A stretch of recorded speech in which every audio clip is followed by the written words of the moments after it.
Hi, and welcome to the Cardiff University Royal Institute of Philosophy annual lecture. Our speaker tonight is Richard Moran, who is the Brian D. Young Professor of Philosophy at Harvard University. His primary philosophical interests are in the philosophy of mind and moral psychology, aesthetics, the philosophy of literature, and the later Wittgenstein. His most recent book is called The Exchange of Words, Speech, Testimony, and Intersubjectivity. And prior to this, he published Authority and Estrangement, an essay on self-knowledge, one of the most lauded and influential works in the field in recent times. So if you have a question to ask at any point during the lecture or in the Q&A, then please just post it in the YouTube chat and I'll be able to ask Richard that question. Okay, so please welcome in recorded form Professor Richard Moran. Thank you all for coming here. We're delayed in time since I'm pre-recording this lecture, but I wanted to thank you all just the same and thank the people at the Royal Institute for inviting me to give this talk. It's a great pleasure. Sorry I can't be in Cardiff itself today. In this talk, I'll be looking at some familiar philosophical responses to the temporal aspect of our lives, the fact that we live out our lives in time in various ways. Time passes, our lives pass, and our emotional lives provide a kind of temporal anchor for our lives, providing a sense of continuity over time. If we are necessarily time-bound creatures, then we're vulnerable to the uncertainties of the future and the losses that go with the fact that our present lives are continually slipping into the past, where we will never recover them. Various familiar kinds of therapeutic philosophy in both Western and Eastern traditions present themselves as offering a perspective that we can take on life that places us outside the hazards, the accidents, and the dependencies of life. A common idea is that the more we can conceive of what really matters in life as something purely internal to ourselves, the less we will see ourselves as hostage to fortune. A form of wisdom presents itself as the recommendation of a perspective on ourselves according to which, for what really matters in life, we cannot be affected by good or bad luck or the contingencies of external events or other dependencies. One important and seemingly inescapable form of contingency that we're subject to is the sheer fact of living in time, time that's always passing and which takes with it downstream so much of what we build our lives around, including the people that we are attached to. Of course, the flow of time brings new things along as well, but they too will leave the scene just as we all will one day or another. Living in time means living with loss and the anticipation of loss.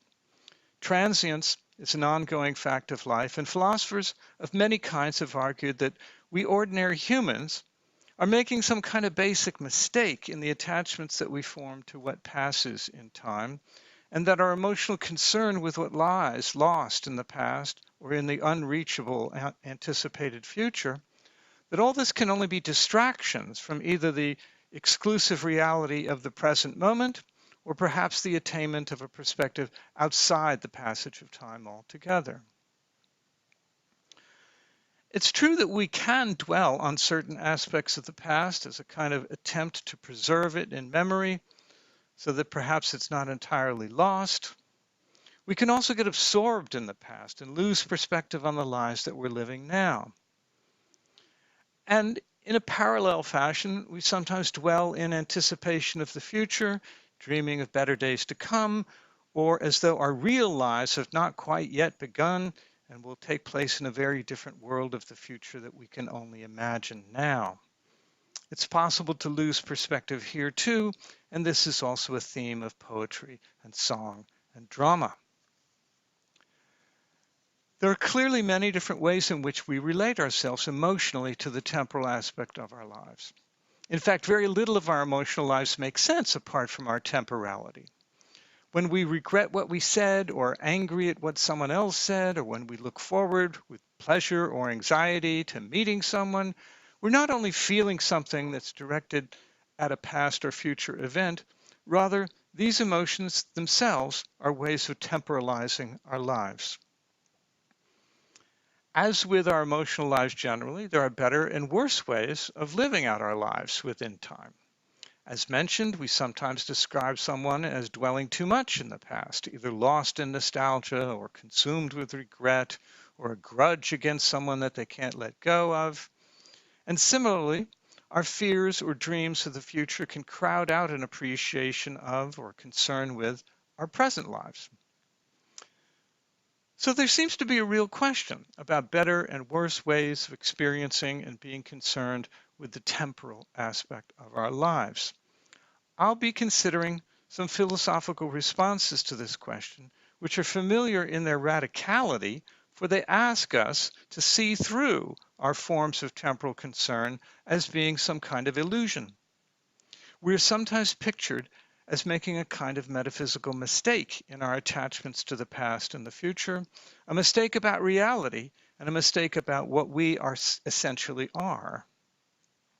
The redeeming thought being offered to us here, however, is that from the right perspective of our lives, we can live without real loss, the loss that comes with temporal existence, with the fact of transience, either because the present moment is the only reality there is, or because the right perspective on our lives is a perspective outside of time itself where there's no risk of change or loss. In this talk, I want to examine these claims and raise some questions both about the philosophical diagnosis of a certain illusion that we're supposed to be under, and about the promise of a perspective we can take on our lives that's properly immune to temporal loss. So here are two representative and quite wonderful philosophical expressions of the idea that an emotional attachment to the past or the future is a form of attachment to something essentially unreal and is something indulged in at the cost of failing to live in the only reality we actually have, which is that of the present moment. The first one is from the German philosopher Arthur Schopenhauer, an essay of his called On the Vanity of Existence. He says, "The scenes of our life resemble pictures in rough mosaic. They're ineffective from close up and have to be viewed from a distance if they are to seem beautiful. That is why to attain something desired is to discover how vain it is, and why, though we live all our lives in expectation of better things, we often at the same time long regretfully for what is past. The present, on the other hand, is regarded as something quite temporary and serving only as the road to our goal. That is why most men discover, when they look back on their life, that they have the whole time been living ad interim, and are surprised to see that which they let go by so unregarded and unenjoyed was precisely their life, was precisely that in expectation of which they lived." So that's Schopenhauer. Then my passage is from the philosopher, mathematician, theologian Blaise Pascal, and this is from Pensée number 47. He says, "We do not rest satisfied with the present. We anticipate the future as too slow in coming, as if to hasten its course, or we recall the past to stop its too rapid flight. So imprudent are we that we wander in the times which are not ours and do not think of the only one which belongs to us. And so idle are we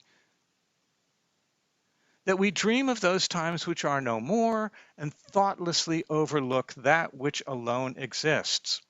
For the present is generally painful to us. We conceal it from our sight because it troubles us, and if it be delightful to us, we regret to see it pass away.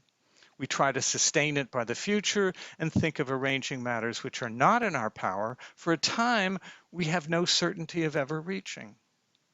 Let each one examine his thoughts, and he will find them all occupied with the past and the future. We scarcely ever think of the present, and if we think of it, it is only to take flight from it to arrange the future. The present is never our end. The past and the present are our means. The future alone is our end. So we never actually live, but only hope to live. And as we are always preparing to be happy, it is inevitable we never shall be so. So here we see one version of the conflict between the philosopher and the ordinary person. Here the philosopher looks on the human spectacle of people absorbed in the past and eagerly awaiting or fearfully anticipating the future. And the philosopher wishes to point out that all of this, the anticipation and the absorption, rest on a fundamental mistake. For the present alone is real, and hence all of this wandering in times that are not ours is illusory, and is the way that we miss the only life, the only reality that is ours, the present. From this perspective, the human propensity to wander in times which are not ours means that not only that we fail to find happiness in life, but that we in some sense fail to live our lives at all, since we experience them as always behind us or before us and never present to us. The emotions relating to the past and the future are often precisely the target of the philosophical perspective I just described, but these emotions can profitably be seen as challenges to the coherence of the philosophical perspective on the temporality of our lives. What I mean by this are two particular challenges. One is the reply that there simply is no form of reply on behalf of the ordinary person, that there simply is no form of human life or human happiness that's concerned exclusively with the present, without the concern with the future basic to being a creature who plans, who acts, and learns from previous experience. The life of an agent is a life lived in time, and that means relating itself to the full spectrum of past, present, and future. Secondly, we may challenge the metaphysics underlying the philosophical perspective on time illustrated in those passages. For both Pascal and Schopenhauer take for granted that the present has some exclusive claim to be real, whereas the past and the future are the no longer real and the not yet real, perhaps never to be real. I would like to suggest, however, that this thought of the exclusive reality of the present is itself an illusion of perspective, that the difference between the present and the past does not line up with the metaphysical distinction between the real and the unreal, or the true and the false, but rather that the distinction between the real and the unreal, the true and the false, has equal application within the past and the future, as well as with respect to the present.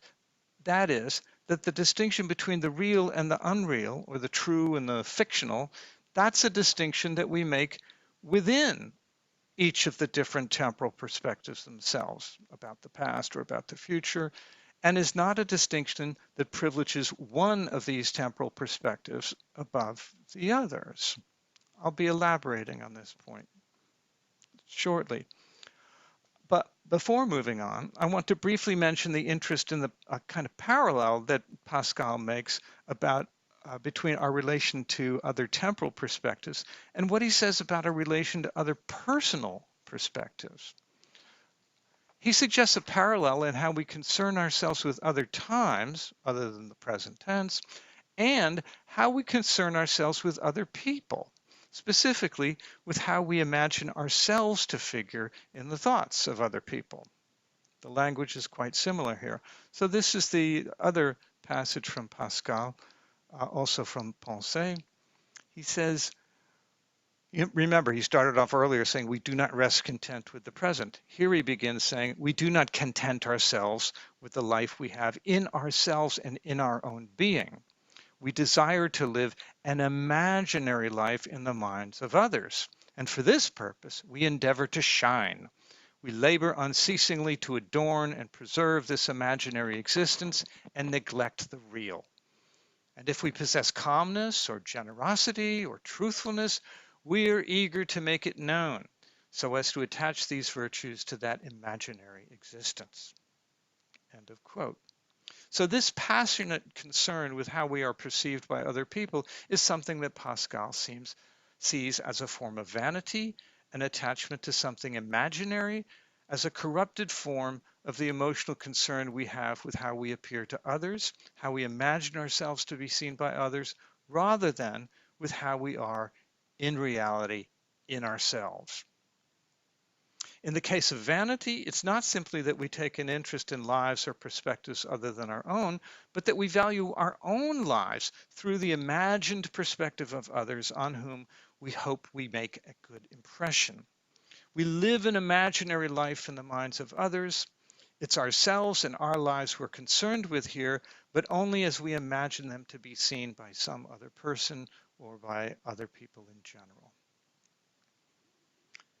So he seems to be saying in both our concern with the past or the future and our concern with how we may appear to others, that Pascal sees an attachment to something basically illusory, something purely imaginary, something that substitutes for a proper concern with our real life, with the present, or with our reality in ourselves, rather than the appearance we make on others.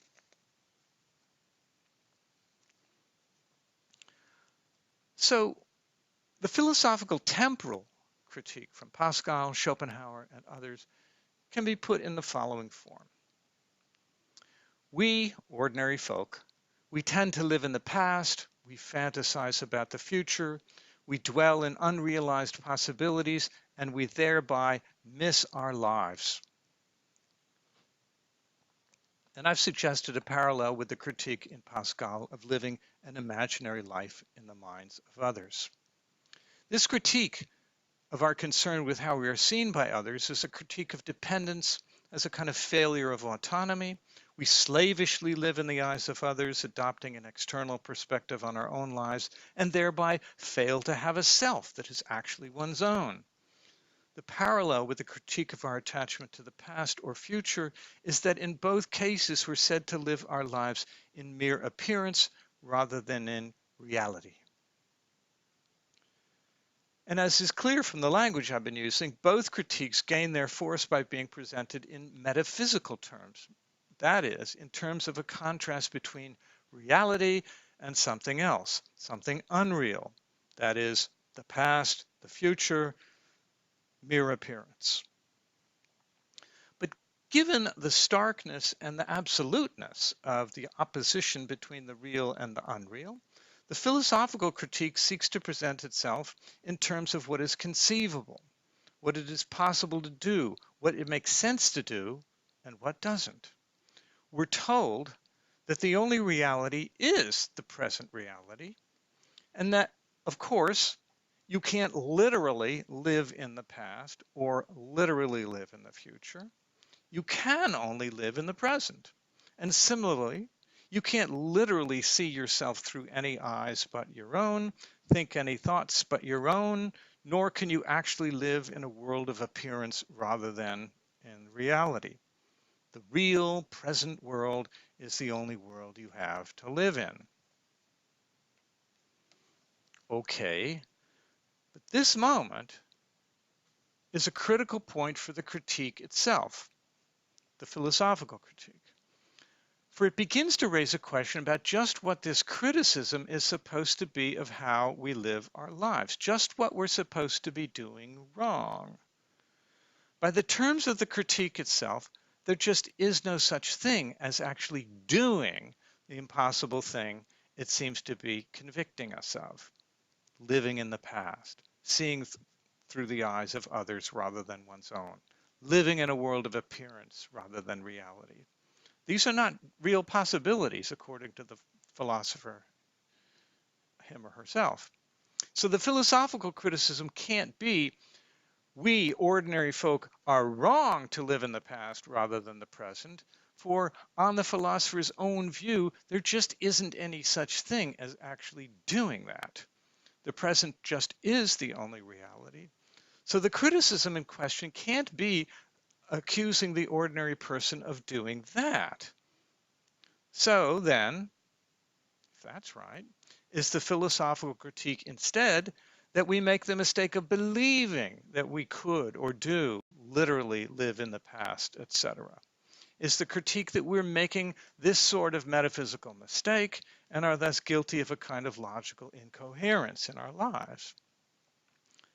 That is, perhaps the critique is not that we actually do this thing of living in the past or actually living in the eyes of others, because there really isn't any such thing as doing that, but rather we make the mistake of thinking that we can, or of attempting to live our lives this way. We think that we can literally live in the past, although in reality, of course, we can't. This is how we mistakenly understand our lives. Okay, so that's a revision of the original critique. But now, for this criticism to stick, it seems we would have to be convinced that we really are making a metaphysical mistake, that somehow we, the common folk, thought somehow that we could literally live in the past rather than the present, that we really could see ourselves through eyes other than our own, etc. And if that's the idea, then we might reply in our own defense, well, what reason do we really have to believe that this is how we understand our own lives? We do think, for instance, what we do think, for instance, is that we care about what happened in the past, just as we also care about such mere possibilities as to what, like what might have happened but didn't. We also care about how we may figure in the thoughts of certain other people or to other people in general, and try to imagine how we might seem from this other point of view. We do all that. But note, so far, this doesn't describe any metaphysical mistake that we are making. This so far just describes various forms of thought and concern that we engage in. Our ordinary forms of thought include such forms as the present tense, the actual, and the first person point of view. But they also, these ordinary forms of thought, include other temporal categories like the past and the future, and the forms of thought expressed in the third person as well as in the first person. When we think about, say, the last presidential election, the past, and about the next presidential election coming up, the future, we're using these ordinary temporal forms of thought, and when we do so, we're not forgetting that the past is the past and the future is the future, and that neither of these is to be confused with the present moment. We're not losing track of that. Making temporal distinctions like this and thinking about the last election and the next election, making temporal distinctions like this is just what these temporal categories enable us to do. The crucial point, I think, is this. Thinking about something in the past is not the same thing as thinking of it as though it were the present or as taking the place of the present. Instead, it's just using the ordinary temporal categories as they were meant to be used. So far, it doesn't look like we're making any mistake here. All right then, well, what about the idea of reality, the thought that the past and the future are not real, and hence it can't make any sense to give any importance to them, to concern ourselves with them, to think about them in any extended way? Well, here again, it's not in fact easy for the philosopher's critique to show that there's any mistake involved in our ordinary forms of thinking and caring about things in these terms. For when I think, for example, about the time that my car was stolen 10 years ago, or I worry that it might get stolen if I leave it out on the street tonight, and then think that I want to try to sell my car later this year. In all of this, I'm not thinking about that time 10 years ago as if it were in fact today. Instead, I'm thinking about it as the past.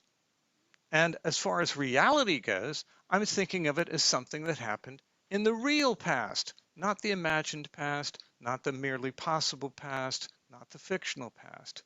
Those are quite different things. What really happened in the past is not the same as a dream or as something fictional or as something wholly unreal, but rather has the kind of reality that past events have that really happened, as opposed to those that might have happened but didn't. Similar considerations apply to the thought that my car might possibly get stolen if I leave it on the street tonight. To think that thought and to be concerned with that possibility is not at all to think of that possible happening as though it were really happening now. There's no confusion of the real with the merely possible here. In thinking these thoughts and being concerned in these ways, I'm using the logical category of the possible in the way that it's supposed to be used. So, if this is right so far, it's not clear that the philosopher's critique can support itself by appealing to the exclusive reality of the present. Instead, the distinction between the real and the unreal, or between the real and the imaginary, has equal application to the present and to the past and to the future too. There's a perfectly legitimate notion of truth or reality that applies to what really happened in the past as opposed to what didn't really happen or what I wish had happened. The notion of what is really happening in the present applies to the present, and the notion of what really did happen in the past applies to the past. And as far as reality or truth goes, they're on a par. They just belong to different temporal categories, and we already knew that. At the same time, Schopenhauer and Pascal do have a point. There are certainly better and worse ways of living in time, and surely we can recognize something of ourselves in the pictures presented by Pascal and Schopenhauer. There are bad and confused ways of living our lives in time, or in how we concern ourselves with how we appear to other people. And this whole business is indeed troubling and confusing. We have the descriptions in Pascal and Schopenhauer of familiar ways that someone can get absorbed in the past or the future and thereby lose the present that's slipping away. These are familiar wrong ways of living out our lives in time. But at the same time, it can seem hard or impossible to describe the right way to live out our lives in time, the right way to temporalize our existence. If we deny the terms of the philosopher's critique and deny that the present has an exclusive claim to reality, then we're acknowledging that temporalizing our lives is unavoidable for us. The question then will be not how to escape from time, but how to develop vocabularies and forms of thought for distinguishing the better and the worse among the ways in which we live out our lives in time.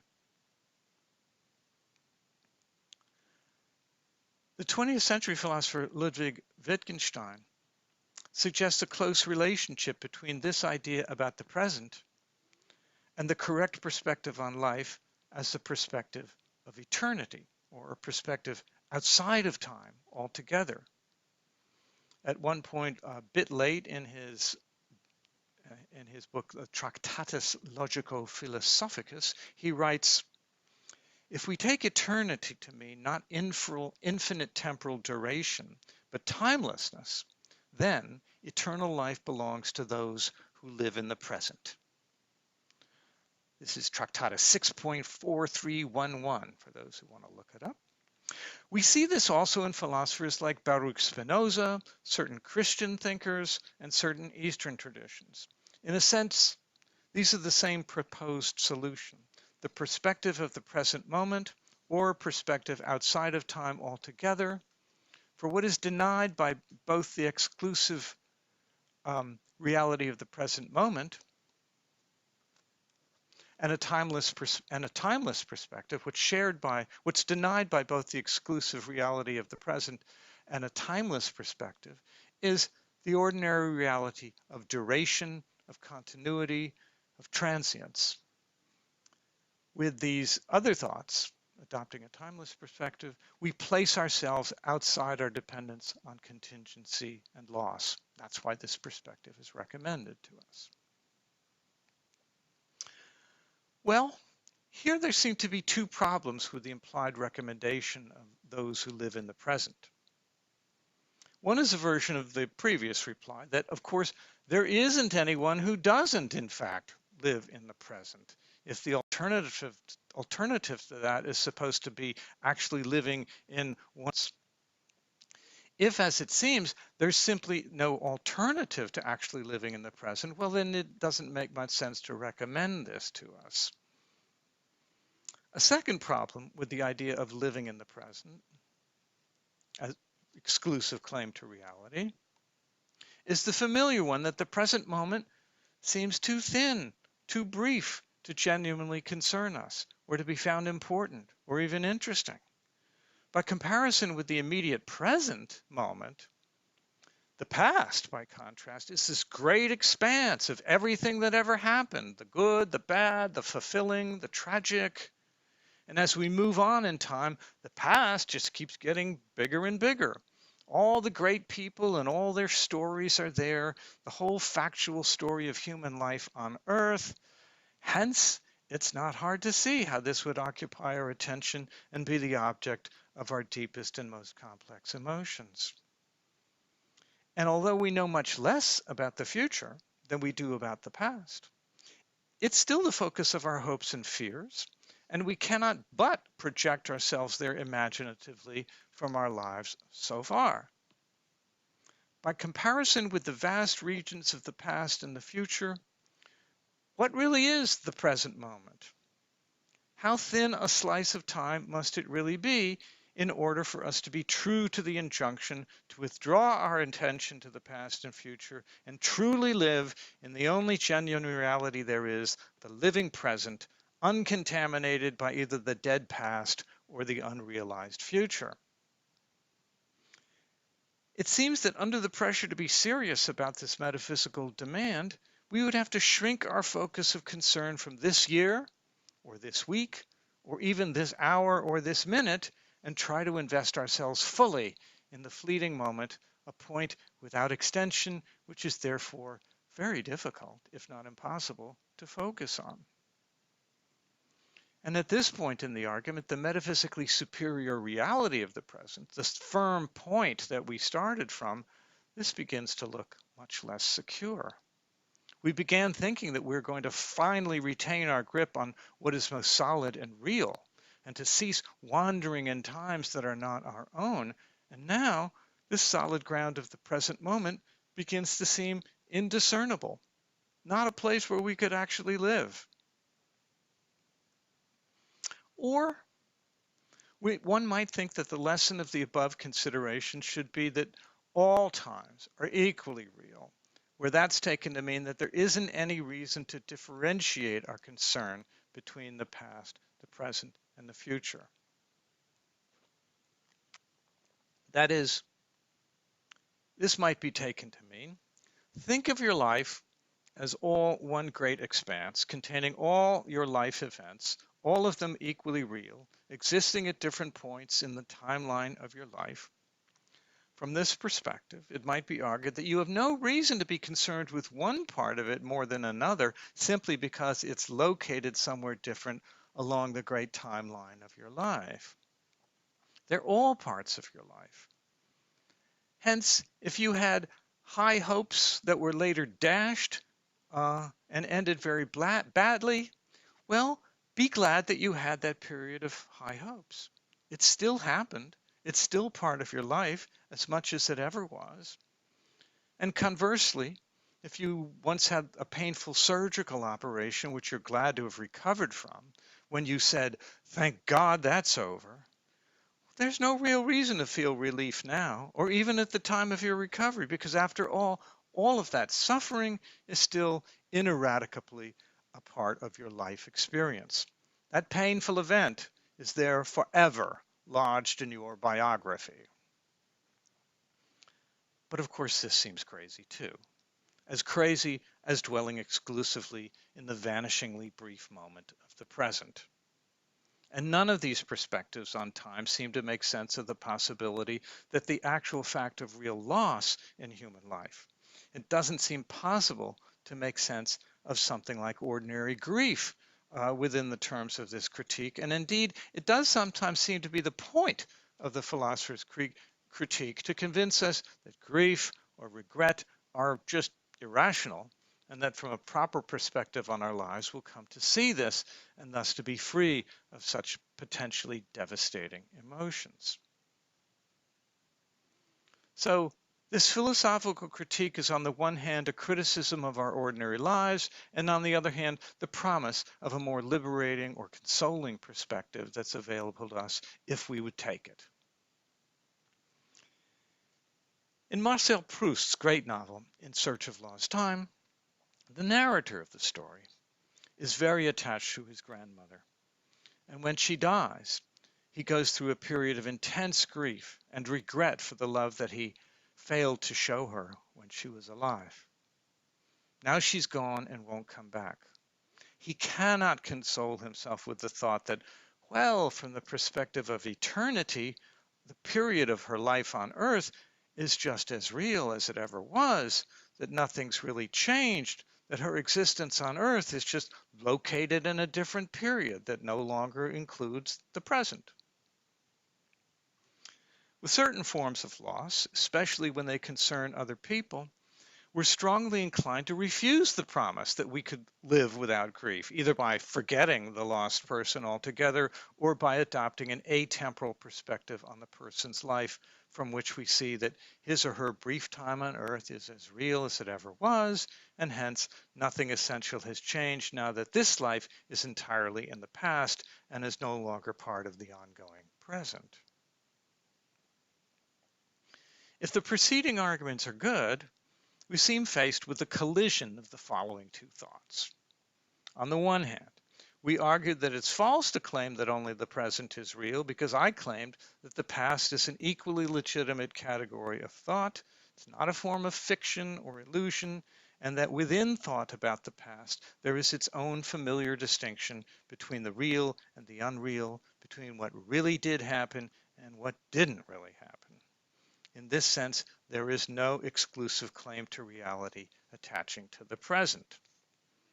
On the other hand, we should not think that this claim means that there's no essential difference between the present and the past and the future, or that it doesn't make a crucial difference to our proper forms of concern, whether something or someone is part of the present or belongs now exclusively to the past. As Wittgenstein puts it in a very different context, what difference could be greater? Of course, we concern ourselves with the past and with the future differently from how we concern ourselves with the present. If my grandmother is no more, I'm not making a metaphysical mistake to still concern myself with her, but nor does this concern with her, with that very person, mean that I'm losing sight of the fact that she's not here now and will not return in the future. So there's room for ordinary truth and falsity about the past, just as there is about the present, and we're not wrong to concern ourselves with both dimensions of truth and falsity. Past truth and falsity, and present truth and falsity. But it doesn't follow from this that the forms of concern are, could be, or should be the same. It may be true that there is a distinction between the real and the unreal, the true and the false with respect to all the different times, but all the same, they're still different times. And as a living person, I am located differently with respect to them.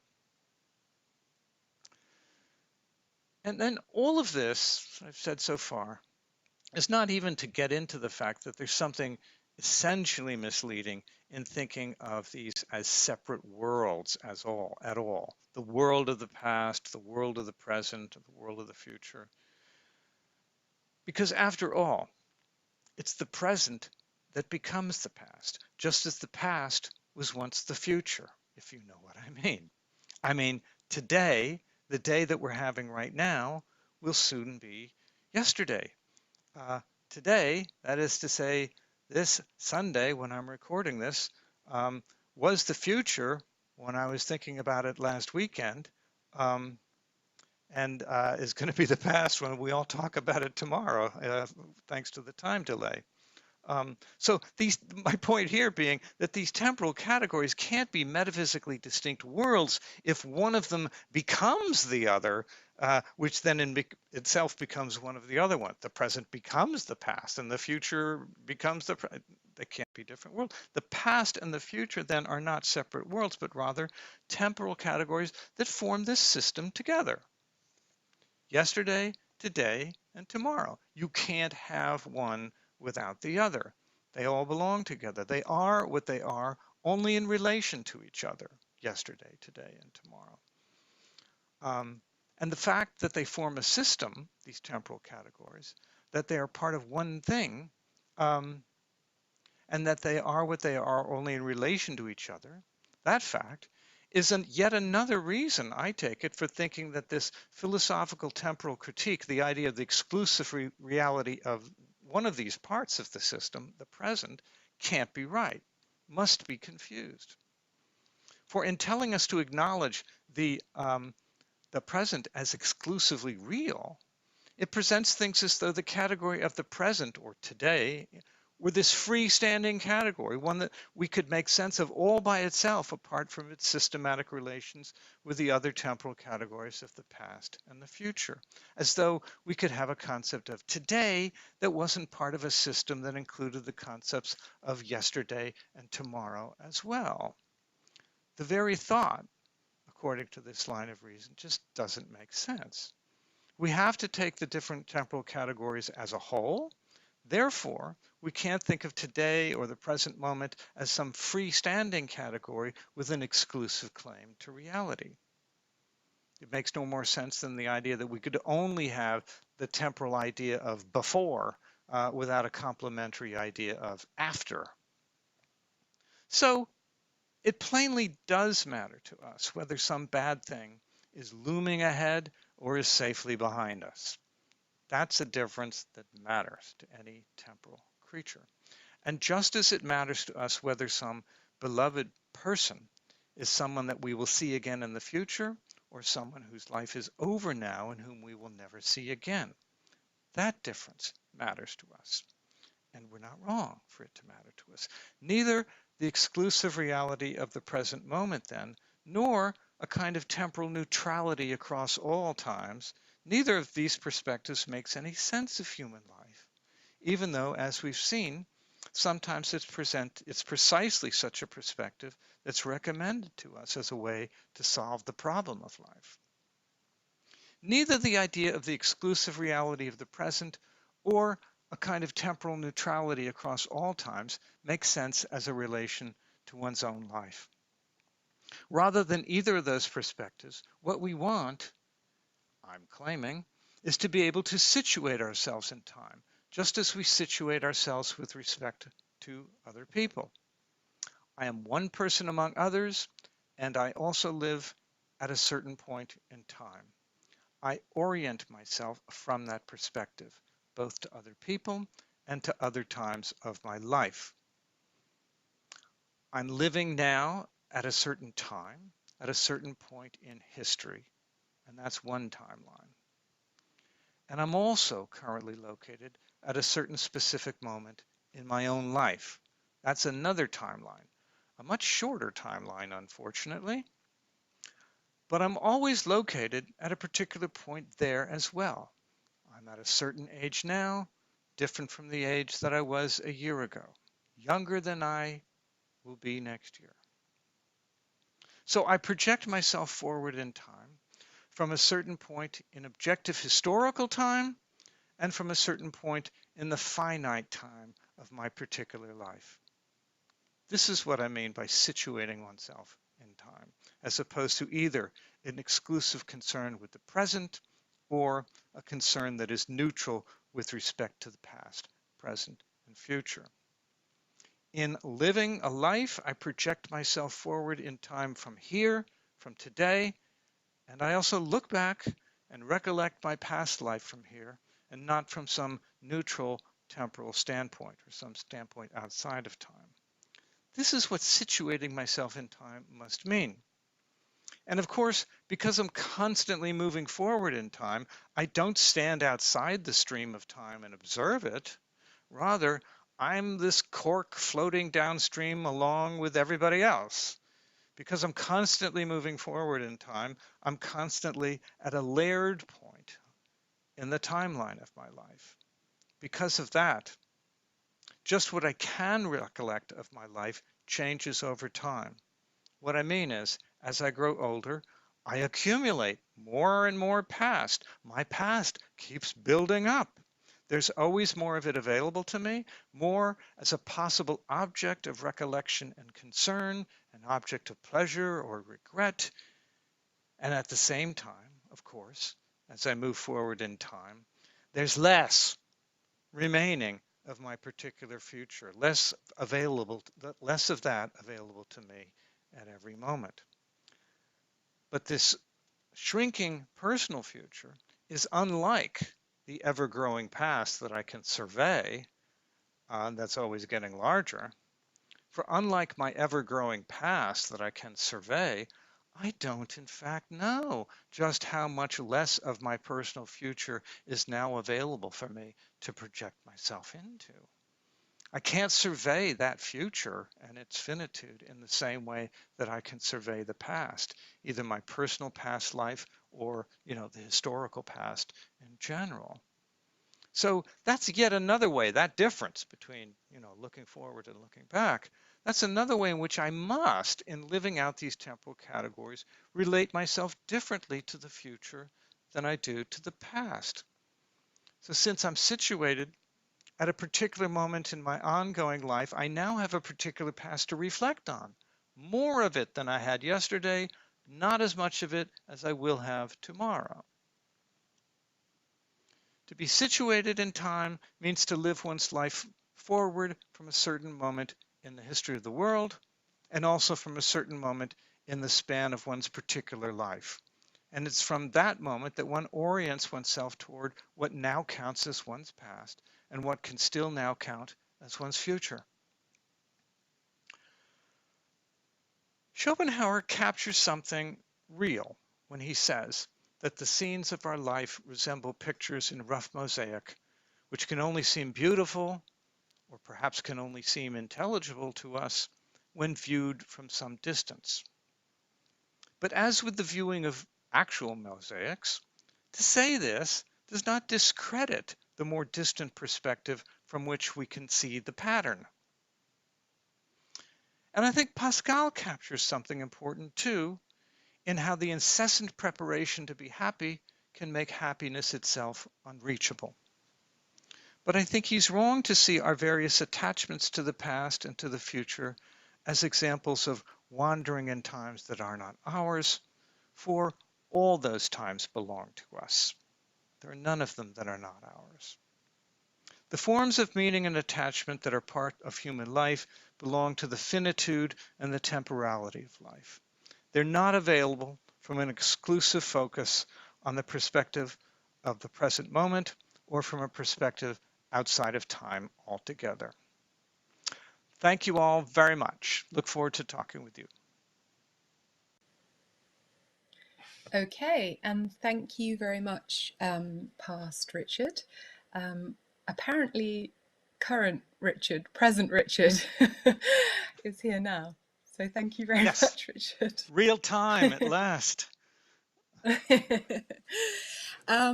So I'm gonna start by asking you a question that I have, if that's okay, and then I'm gonna open it up to the questions that we've had in the chat.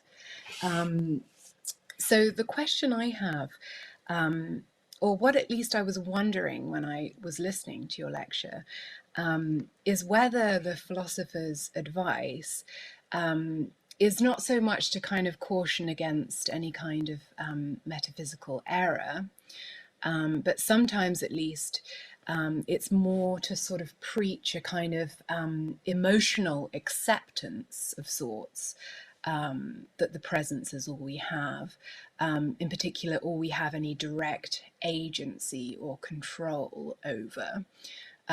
So on that kind of understanding, I think the philosopher, in inverted commas, when they say, it's only the present that belongs to us, they're actually kind of speaking more directly to the sorts of emotions that you have in mind. So, you know, in response to regrets about the past, the advice is, you know, to emotionally accept that you can't change it. So it's not to say that that's not to say that the regrets are irrational, but it's to kind of temper them a little bit with this awareness or this reminder that the present is all you have agency over, but more importantly, the kind of entreaty to accept that emotionally in some sense, as I say. And similarly with, you know, fantasies about the distant future, again, the kind of entreaty is to sort of emotionally accept that you can only do so much in that regard as well. And of course, the same goes for, you know, other people's perceptions, thoughts, opinions about us, right? That we don't have direct agency or control over those either. So you could hear it, and I think it kind of is natural to hear, or at least when I think about that line of advice, I think of it in terms of a kind of incitement to a sort of healthy emotional life, which isn't one that doesn't, you know, include any regrets or hopes or anything, but it's one that reminds us that part of that has to be an acceptance that all we have agency over is in the here and now. And a tiny little indulgence on my part, if you don't mind here. So it kind of reminded me, you know, when Descartes talks about the source of error as being kind of extending our will beyond our understanding.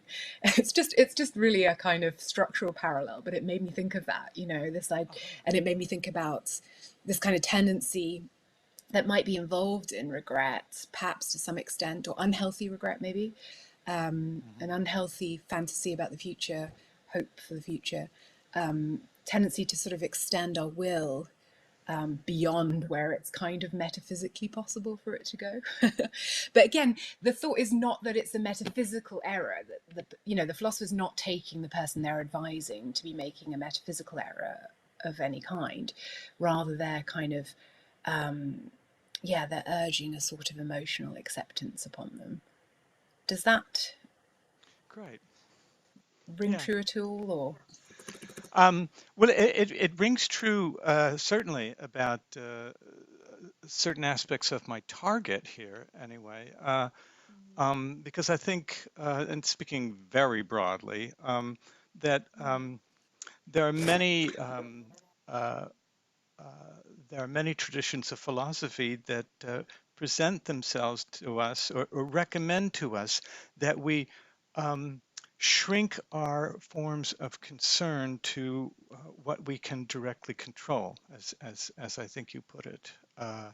Um, you know, perhaps this is a cartoon version of certain forms of Stoicism, um, uh, but anyway, it's one way of reading Stoic recommendations, and I think there's something. So anyway, I am, I suppose I should say, in general, suspicious of philosophical recommendations that present themselves as offering us a way out of vulnerability and loss. Vulnerability, you know, to harms that we can't control, so we can disinvest from those things that we can't control. Um, Vulnerability to loss, so we should disinvest from those um, uh, contingent attachments that time or just the accidents of life will make us lose. So I just to give a kind of general response to your question, uh, that's something that that's a kind of promise that various philosophical traditions offer us that that that I don't believe. So perhaps I should that be the first part of my answer to you. And then a second part of my answer is that, well, if the thought is not, as you put it, you know, not that we're making a metaphysical error, but just as it were a kind of practical emotional advice that since the present is all that you really can affect, you should concentrate on that and not on the past.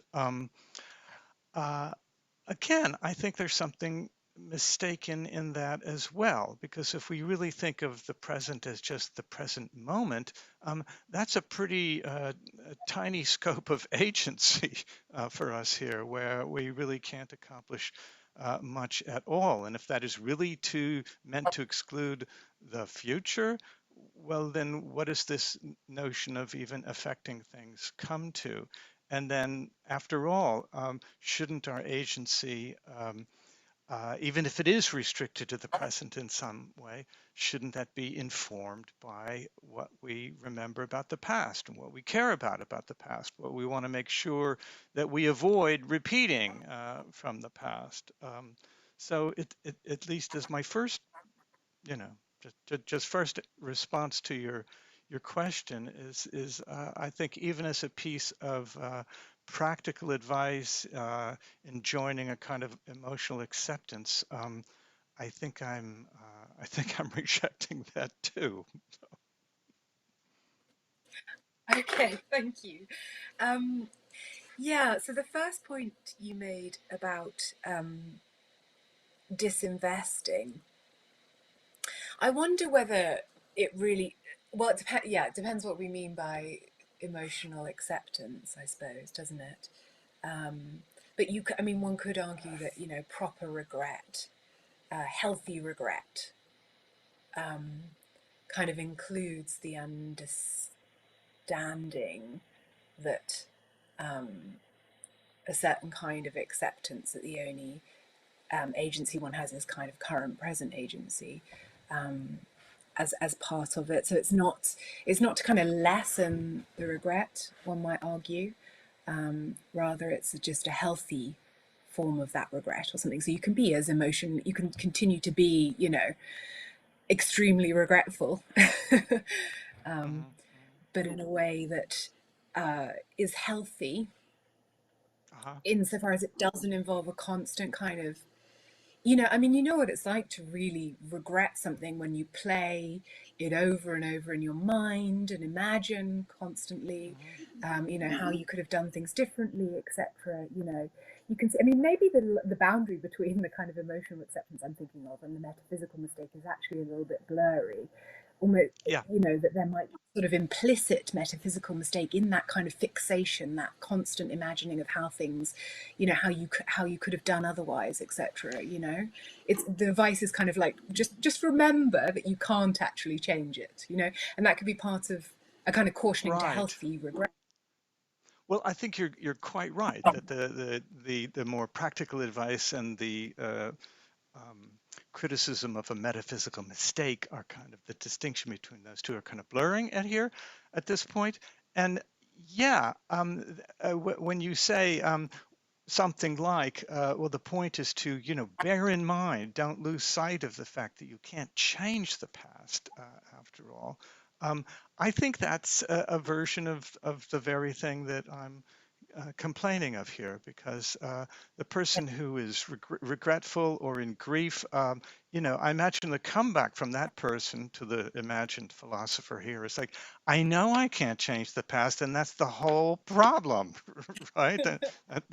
I'm not losing sight of that at all. My grief, my regret is firmly based on a vivid appreciation of the fact that I cannot change the past. So again, Yeah. it seems like even at the level of practical advice, like, well, there's healthy regret, but don't lose sight of the fact that you can't change the past. I feel the grieving or regretful person is not losing sight of that, or not necessarily. It doesn't go necessarily with the intensity of grief or regret that the person is somehow thinking. I mean, if they really, thought there was a possibility of changing the past, they well might not be so grief-stricken or regretful. I can Yeah, I change mean, this maybe. Yeah, I don't mean to say that they really, in some kind of like explicit, clear-sighted way think that, right? But this is just kind of right. inchoate Right. You know, That's what I'm but trying to but put I pressure on here, because you yeah, get a kind of criticism that's couched in, semi-metaphorical terms. You can't live in the past, you can't yeah. change the past or something. And then I want to put pressure on that and say, like, well, yeah, right. On all sides, both parties agree with those sort of commonplaces, Mhm. Mhm. but then I'm trying to put pressure on this, philosophical character, to now put that criticism in terms that are not metaphorical, and that are would be agreed Mhm. to by both sides if there's a Mhm. criticism to make. Yes. Yeah. I take that point. Um, all those points. The second thing, I mean, they're kind of related, of course, but you said that thinking of the emotional acceptance line that I was pushing in terms of practical advice seems problematic because we need to think of our agency um, as kind of informed by the past and looking to the future, right? Which, of course, that is how our agency works and also how we think of it. Um, but I think, I mean, I was kind of thinking, I sort of deliberately said, fantasies about the distant future, right? Well, um, right. so yeah, again, there the advice would be something like, okay, you can do so much, but hey, you might get run over by a bus tomorrow, that kind of. Right, um, right, right, right. yeah, Um, so that so then wouldn't, you know, undermine any sense that I'm kind of acting in the present progressive or something like that. I'm, yeah, acting in the present into the future, the kind of more immediate future. Um, right. because the advice, the kind of counsel, the advice about emotional acceptance would really pertain to just these kind of thoughts about the long future. Um, so yeah, to get back to your original point about emotional acceptance, I mean, I think, of course, I want to agree that there's something to that, insofar as I try to make it clear in the talk that I do agree that there are better or worse ways of temporalizing our lives, and something in the patterns of behavior that people like Schopenhauer or Pascal are describing, can be familiar forms of poor temporalizing of our lives.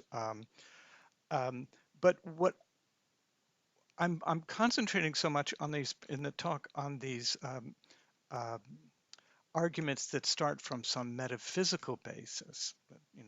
The idea that the present is the only reality, and attachments to the past or the future, or attachments to illusion, or to imagine something imaginary in some sort. I want to criticize those and say, it's like, as it to sort of see if we can remove them from the scene and say they can't. The metaphysically based arguments can't be doing the work. It can't really be doing any work, uh, and in these arguments. Um, and then, so that we can then see, so what's left over. What are the more uh, realistic terms of criticism, um, uh, that we can use, to talk about the better and the worse ways of temporalizing our lives. And I'm trying to open that up as saying that that's kind of unexplored territory in philosophy, and sort of one of the reasons I think it's unexplored. I mean, one is, of course, it's just intrinsically difficult to talk about. Two, um, that territory, discussion in that territory, I feel is like short-circuited by appeal to these, the metaphysical arguments I'm taking from Pascal and Schopenhauer, because we say, like, all of that, uh, all of those forms of attachment can be discredited because we see that they're attachments to something unreal. Um, so that short circuits this more, nuanced and discussion of the better and worse ways of living in time. And then thirdly, something that your last comment, Sophie, pointed out is that one of the things that makes it difficult to speak philosophically about these things is that you know, the better and the worse is going to exist along a real spectrum of, how we relate to the immediate past, how we relate to the distant past, how we relate to the immediate future, in just being an agent, and how we relate to the distant future. And so, at what point does, immediate regret, become whatever. At what point does it even make sense to talk about, the failure to move on, or something like that, or the failure to give up some regret from the past, or um, uh, a perspective on the distant future that replaces, any concern with the immediate future. When I talked about this being a theme in literature and poetry, etc. One thing, famous instance of this, I was thinking of Chekhov's play, The Three Sisters, where, they're consumed with this far off distant thought about when they move to Moscow, that everything will be different. And their attachment to that thought in the distant future, as Chekhov presents it, kind of replaces or crowds out their attention to the more immediate future, their actual present life. Great, thank you very much, Richard. I have a question here from Oded. So it says, perhaps Richard can say something about the way in which the future can change the meaning of the past, as the meaning of Proust's early literary failures changed in light of his later success. Wow, wow, that's a great question. Is this really from Oded? Okay, Oded, hi. Yeah. Sophie, I thought you said Odette, who of Oh, course is a major character in Proust's novel, and I thought, how could that oh. be? But Oded is an old friend of mine. So hi, I'm sorry I can't see you, Oded. I can't see anybody here. Um, so uh, that's a great question, and Oded may even remember that, yeah. Oh, could you keep the question up, actually, because I may forget it. The text of the question went away. Okay, good. Um, um, yeah, I mean, all of these reflections about time and living in time uh, come out of my teaching of Proust, which I've been doing for the last several years. So. Um, Something about the way in which the future can change the meaning of the past. Um, yeah, gosh, it's a wonderful question, and I'm really not sure what to say about it. Um, um, Sorry, Odette, we could talk about this offline. I'm going to make a response that might be thought of as kind of evasion of your question, but I don't mean it to be. Um, um, and that is this: that the perspective on the uh, inescapability of our living in time, and um, the deflecting on my part of these offers of philosophical offers of either living exclusively in the present, or taking a perspective on our lives outside of time, or that's indifferent to the difference between past, present, and future. The inescapability of living in time is something that I think is, one of the great lessons of Proust's novel, In Search of Lost Time. I think it's really part of the greatness of that novel. And that's why when you get to the final volume of the novel, I get troubled because I feel in the final volume that Proust is really tempted by the idea of a perspective on life outside of time altogether. And that's one of the ways that he interprets the succession of experiences of involuntary memory that he has in the Guermantes library before the matinee, and that's a temptation he has as a way of conceiving of his literary vocation, at the end as enabling or enabling him to conceive of a self that is himself, that exists outside of time, and that's something that the experiences of involuntary memory give him, and that's something that the idea of his artistic vocation gives him. I want to deny him that, okay, um, because I feel that the important lesson, the thing that all of the rest of the novel is presenting for us, is something more like this picture I'm talking about of the inescapability. There is no human life outside of time, and to be inside of time is to be, subject to all of the vulnerabilities and the losses that go with time. Um, uh, so, Oded, for now, that will have to stand as my response to your question, but I look forward to following up on this with you. Okay, thank you very much. We have a question now from Julian. So is one upshot that many philosophers call to reject illusions, ironically a refusal to accept the reality that there is no escape from the temporality, imperfection and sadness of life? Um, well, I mean, yeah. In a sense, I think that is one of the upshots of my talk. That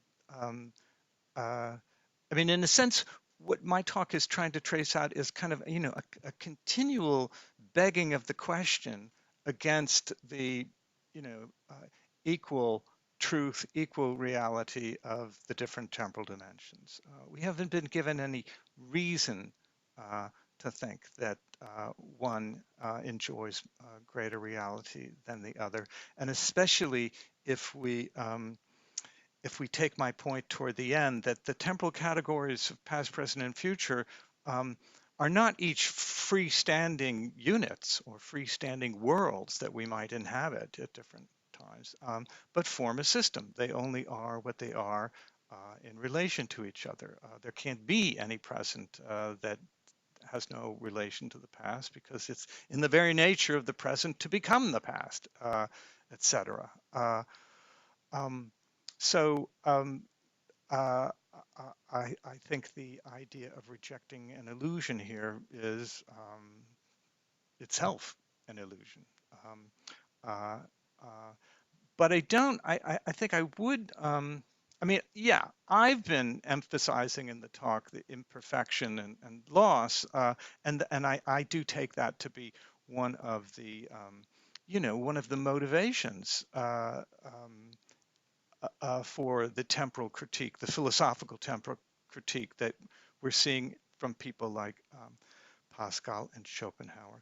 They do present our attachment to the past or the future as, a portrait of the unhappiness of the human condition. Um, but that, again, I would want to claim that's their picture of the human condition. That is to say, uh, if I could speak for ordinary people here, the ordinary person living ineluctably in time does not have to think of that fact as being equivalent to the sadness or or as Schopenhauer puts it, the vanity of existence.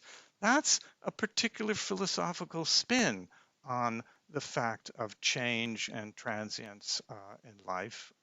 And naturally, there are other philosophers who, who will make the contrary argument that I feel closer to, that it's the very transience and finitude of human temporal existence that's the source of the joy, the satisfaction, the happiness of life. Good, thank you. So we have an interesting question here about trauma. So what does this diagnosis of temporal inauthenticity, so absorption in the past, teach us about specific pathologies or yeah, like trauma. How should we approach them from your point of view? Well, that's a great question. And you know, I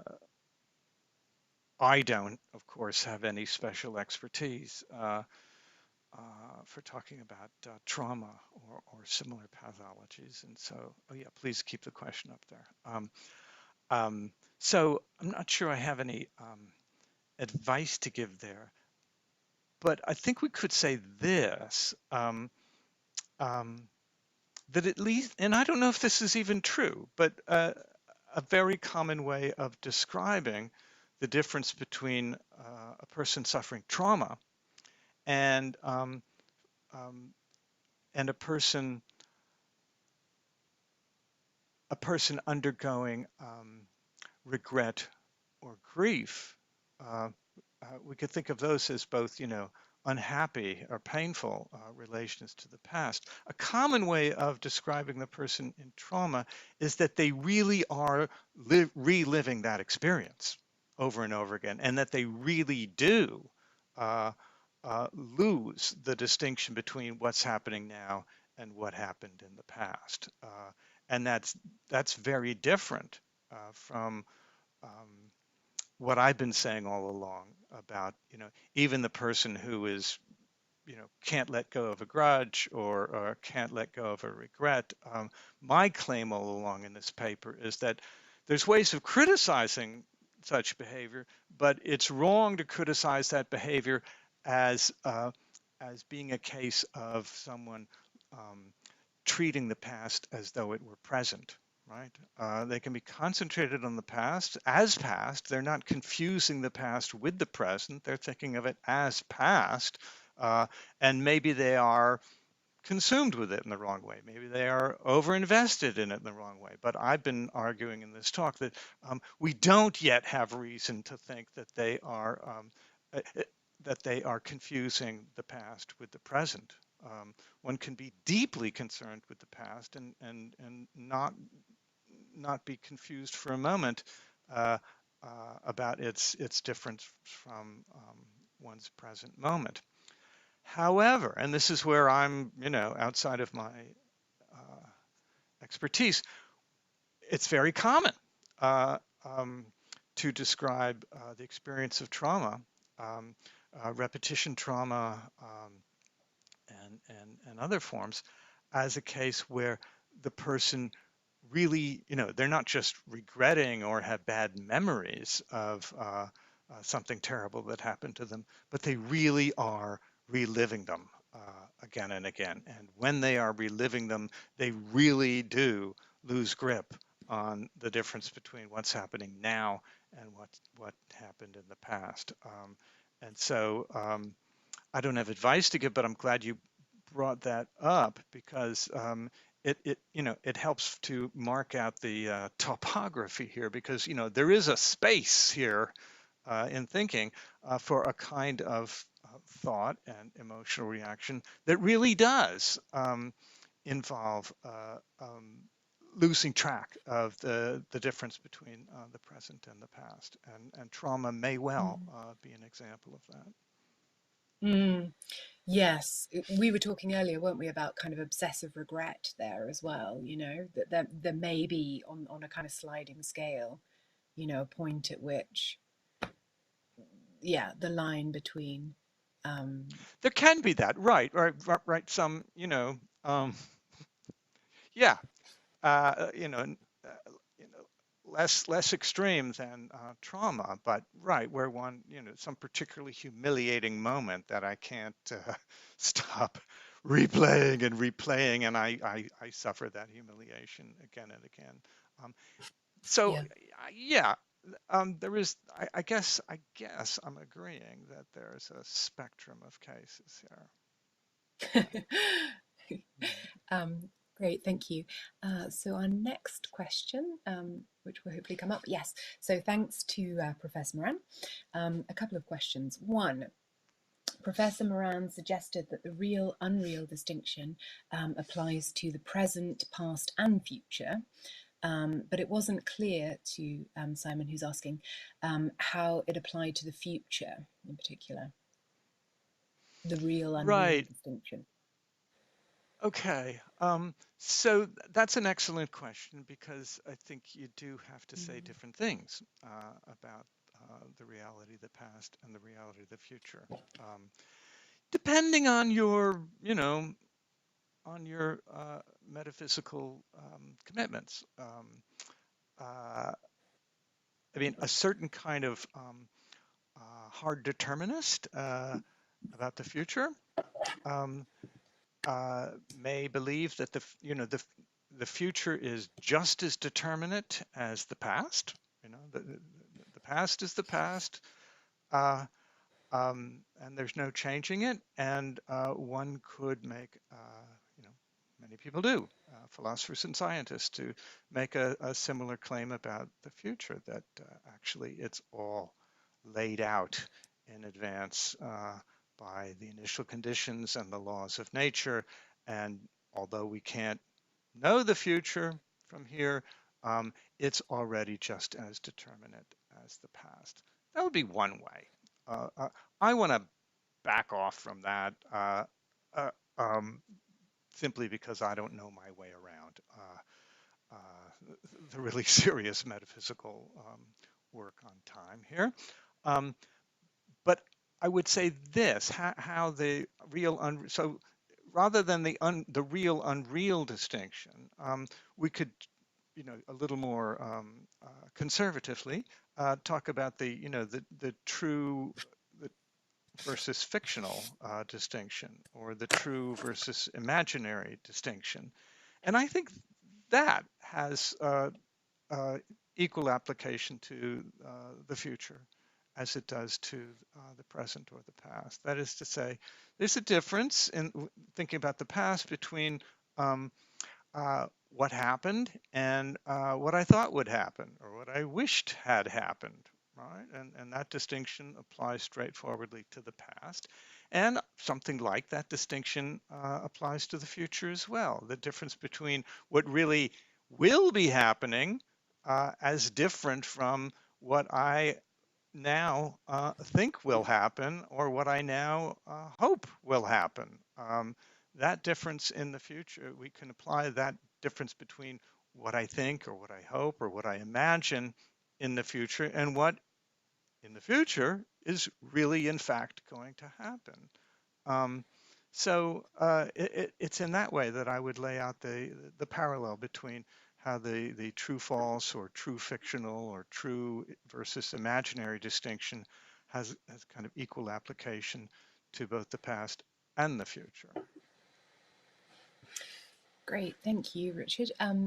Potentially related question. So is, Richard, are you an a theorist about time or something else in terms of your metaphysical commitments? I'm not there Once yet. That's a wonderful question, and I I- I'm not there yet. I've haven't got my my McTaggart chops down fair to, enough. to And to really presumably, know. But it's a great question. and presumably you think what you say stands independent of any particular metaphysics of time in that sense, then? Um, um,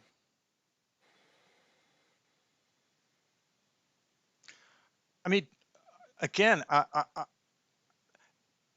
want what I'm saying to be independent of certain questions about the metaphysics of time. Certainly, the questions about the metaphysics of time that physicists and others investigate. Uh, I'm not sure if what I'm saying is entirely independent of McTaggart's distinction between the A series and the B series. Uh, I'm not sure about that.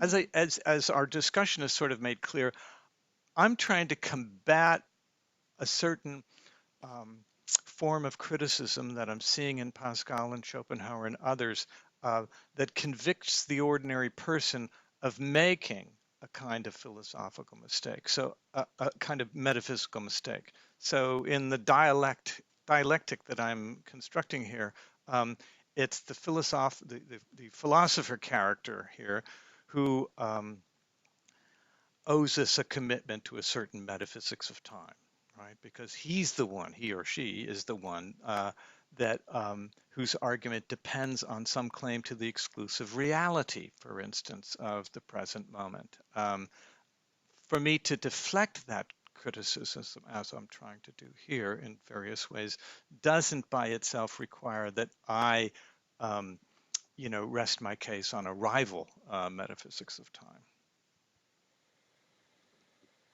Yes, okay, thank you. So I have another question here. Um, so, what are, do you think, the limits of the real self? How is it defined in opposition to an apparent one? And is it the same as our own perception of ourselves? Okay, so I'm never very sure what's meant by the real self. But to move to the end of your question, if we thought that it was the same as our perception of ourselves, well, then it would seem that the quest for the real self would not be very difficult, right? If whatever the real self is oh, could you put it back up? Whatever the real self is something that just coincided with our own perception, my own perception of myself, uh, then presumably then I couldn't be wrong in some serious way about my real self. I couldn't be self-deceived or inauthentic. So it seems that whatever the real, oh, now I've got a different question coming up. I'm still trying to read the previous. Oh, that was Nick. Okay. Um, so then the last thing I want to say there is that um,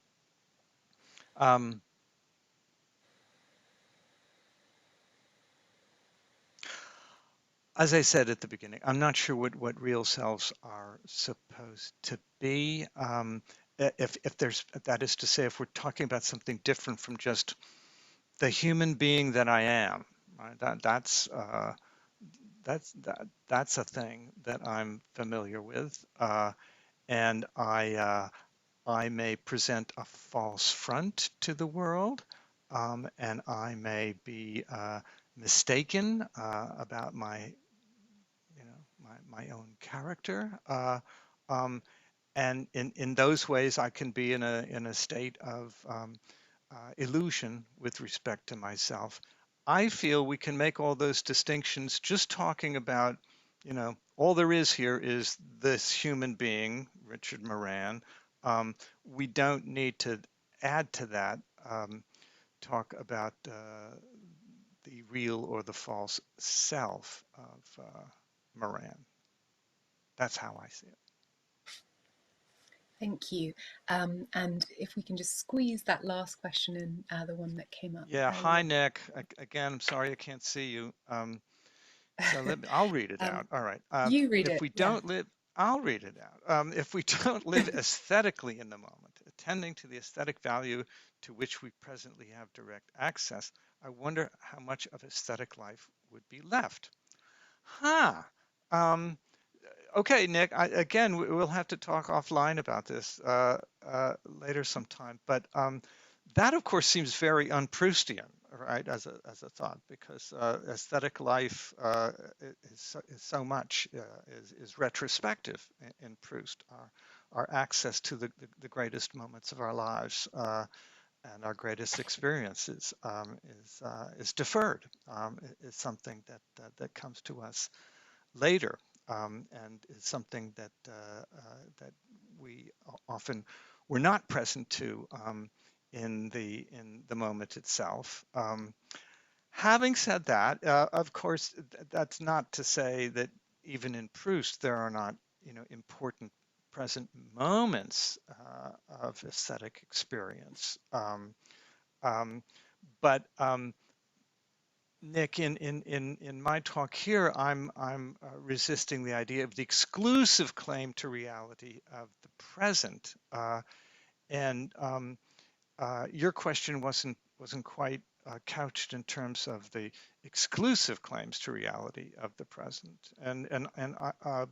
but rather, the equal claim to reality of the present, just as real as the past or the future. And I'm certainly happy with that, in an aesthetic context or in life in general. So an incomplete answer, but I think we're running out of time here. We are, yeah, I'm afraid we're going to have to call it a day there. So thank you very much, Richard. Really, really great. I have a brief announcement at the very end here. Seeing as we can't applaud you, I could applaud you personally. um, Thank you all for Not very coming. loud. It's been great. Yes. And I have an announcement, which is that next week the London lecture series is starting, which will be on Thursday evenings at 8 o'clock. Okay, thank you very much. Thank you.